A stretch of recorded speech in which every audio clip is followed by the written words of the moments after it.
was that we had all been told by many of our best prognosticators it was going to be close.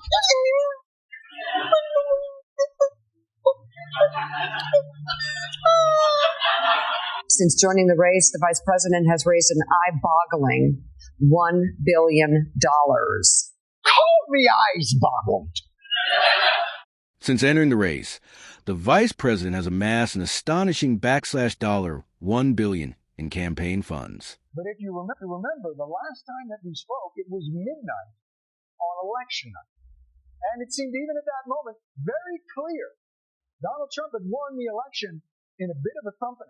Comedian and Daily Show host Jon Stewart is on a mission to expose the hypocrisy and double standards that have characterized the Democrats and their media allies, particularly MSNBC, over the past decade. Previously, we highlighted how MSNBC fueled outrage over a doctored photo of Joe Biden tied to the back of a pickup truck, turning a non-issue into a major scandal. Today, we're taking a closer look at how Stewart is finally calling out MSNBC's falsehoods and revealing the network's significant role in the Democrats' defeat in last November's elections. Buckle up. This is going to be one wild ride. Was that we had all been told by many of our best prognosticators it was going to be close.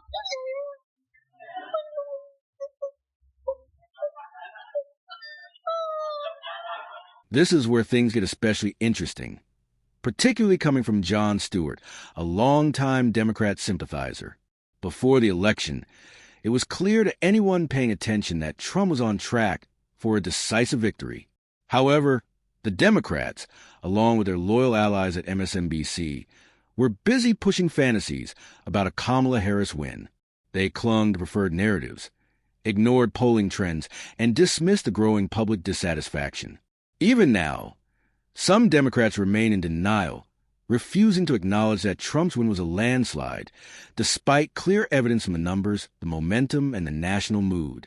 It's a prime example of cognitive dissonance, and Stewart simply couldn't stay silent any longer. We ran the rails in the computer 100,000 times. She won 50,000 to 1. He won 40,000 and 99, 99. But in this coin flip country, I was confident because the Democrats had a secret weapon. I vividly remember watching MSNBC confidently predict a Kamala Harris victory, with polls and pundits presenting it as a near certainty.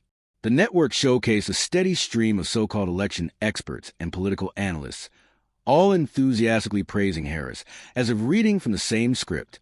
They leaned heavily on selective polling data from Emerson, Morning Consult, and even MSNBC's own in-house surveys, claiming she was poised to narrowly defeat Trump. Night after night, the narrative of an inevitable Harris win was relentlessly pushed. Despite growing evidence to the contrary, these analysts didn't merely speculate. They assured viewers that Kamala would edge out Trump, fueling false hope and ultimately setting up their audience for a massive letdown. Running the race, the vice president has raised an eye-boggling $1 billion. Call me eyes-boggled. It reached a point where even the most skeptical viewers started to buy into MSNBC's narrative, simply due to the nonstop parade of experts and network showcased daily. The sheer volume was staggering. Former campaign strategists, polling gurus, Ivy League professors, you name it, they had them. Each expert confidently echoed the same talking points. The Democrats had a secret weapon, a game changer that would supposedly bring the Trump train to a screeching halt. Curiously, they never quite explained what the secret weapon was, but the air of mystery kept viewers engaged and hopeful. So, what exactly was the secret weapon? Let's find out. How did they just text me, I'm in the tub? I don't even have my phone. It just came through the water. Remember when MSNBC couldn't stop touting the Democrats' record-breaking fundraising numbers? Segment after segment, they confidently claimed the party had raised enough money to secure victories across the board, as if financial muscle alone could guarantee success. They showcased figures from Act Blue and boasted about the massive war chest built for Kamala Harris, the DNC, and critical Senate races. Anchors breathlessly reported on eye-popping sums, like $100 million raised in just a few weeks, calling them unprecedented and a political game changer. The underlying message was unmistakable. With that kind of money, defeat was not an option. But as the results showed, it was. Despite the staggering cash flow, voters simply weren't buying what the Democrats were selling. Which leads to the real question, where did all that money actually go? The Harris campaign had a massive ground game, 50,000 volunteers. With volunteers knocking on 5 million doors in Pennsylvania alone. This is the first time some Democrats have told me they've ever heard of people knocking on the same doors. Okay, I'm not exactly a fan of Jon Stewart's comedy, but I have to admit, this part was hilarious. Hands up if you were one of the millions bombarded with those non-stop, borderline desperate text messages from the Democrats. Chip in $5 to save democracy. Remember those? They came at all hours and in the most random places. Drop a comment and share the weirdest or most inconvenient moment you got one. Personally, I once received one during a funeral. No joke. Another time, it popped up while I was ordering tacos. It was like they had a sixth sense for choosing the absolute worst moments. But just when we thought the Democratic campaign couldn't get any more ridiculous, they dropped this bombshell. To Jehovah's Witnesses know that's a losing strategy. In fact, they've known that for decades. Let's just spend $250 million on it. In Pennsylvania alone, 50,000 volunteers knocked on an astonishing 5 million doors in a desperate attempt to drag Kamala Harris over the finish line. That's not just dedication, it's borderline insanity. I knew there was canvassing going on, but I didn't realize they were out there trying to outwork the Jehovah's Witnesses. At least they show up with a smile and a pamphlet. These folks came armed with clipboards, QR codes, and a mission to save democracy. Some neighborhoods reported 3 visits in a single week. It got so overwhelming that people started pretending not to be home just to avoid another awkward doorstep pitch about Kamala's vision for America. At that point, it didn't feel like a campaign. It felt like a full-blown invasion of personal space. And somehow, even with all that effort, it still wasn't enough to secure a win. Now, let's hear what Stewart has to say.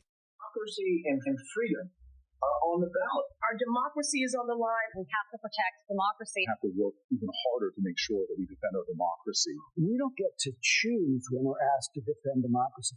We just have to do it. To his credit, Jon Stewart calls it like he sees it, and in this case, he didn't hold back.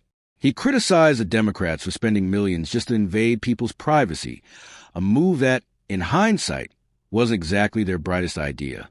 According to Stewart, this kind of hyper-aggressive outreach has always been a losing strategy.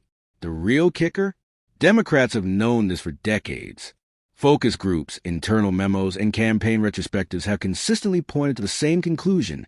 Relentless canvassing, unsolicited texts, and spammy emails don't energize voters. They exhaust them. Yet instead of learning from past mistakes, the party doubled down on the noise. Stewart's take is straightforward. When you treat voters like targets instead of real people, don't be shocked when they stop listening. But as he reveals, that wasn't the only reason voters tuned out. There's more to uncover. And I'm glad Democrats did protect democracy. Just for the others. Because when all is said and done, we had a free and fair election. MSNBC relentlessly pushed the narrative that Donald Trump was a fascist determined to dismantle democracy as we know it. Night after night, they warned that the only way to save democracy was to vote against him urgently, decisively, and in overwhelming numbers. The hashtag democracy now was plastered across social media, campaign ads, and segment after segment on primetime TV. True to form, MSNBC painted an apocalyptic picture of doom and gloom to stir up public fear and generate sympathy for the Democrats. They framed the election as a last stand, a fight for the very soul of the nation. But after a while, it started to feel less like journalism and more like political theater, and many Americans saw right through it. In which the Democrats had been prepared for almost every scenario but one. The Harris campaign has built probably the most sophisticated, robust, impressive voter protection program in the history of presidential politics. In a hilarious twist of fate, the Democrats ended up protecting democracy, only for the Republicans to reap the benefits. Think about it for a second. They spent millions, launched countless campaigns, and flooded the airwaves with panic-driven messaging, all in the name of saving democracy. And now, it's Trump who's enjoying the rewards of all that effort. It's almost poetic. The very system they claimed he was trying to destroy is now working in his favor, thanks in part to their own overblown theatrics. Honestly, at this point, you could argue that MSNBC is doing more to boost Trump than his own campaign.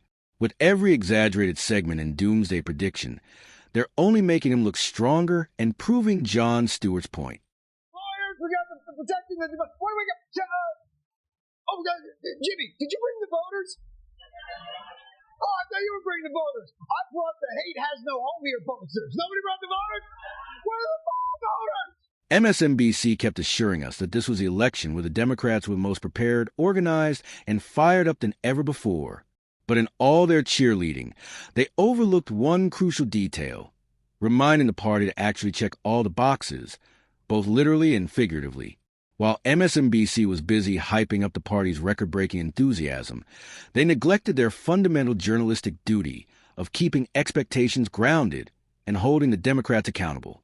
Instead of offering balanced analysis or asking tough questions, they acted as hype men, amplifying the narrative without scrutinizing the gaps. They failed to question campaign strategies, overlooked red flags about voter turnout, and ignored internal party discontent. By doing so, they left the Democrats flying blind into a storm they didn't see coming. The lawyers, protecting the... What do we got?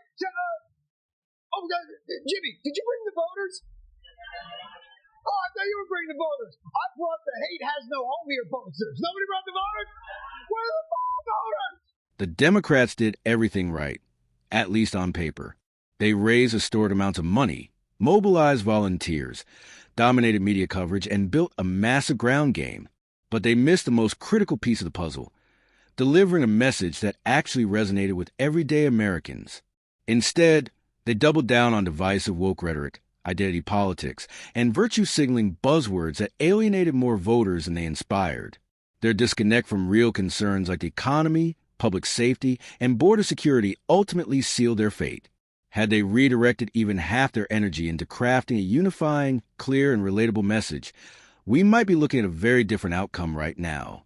But instead of listening, they lectured, and voters responded the only way they knew how, at the ballot box. So now, as many on the left fear the future, as they should, many others rue the past. Joe Biden should have dropped out earlier.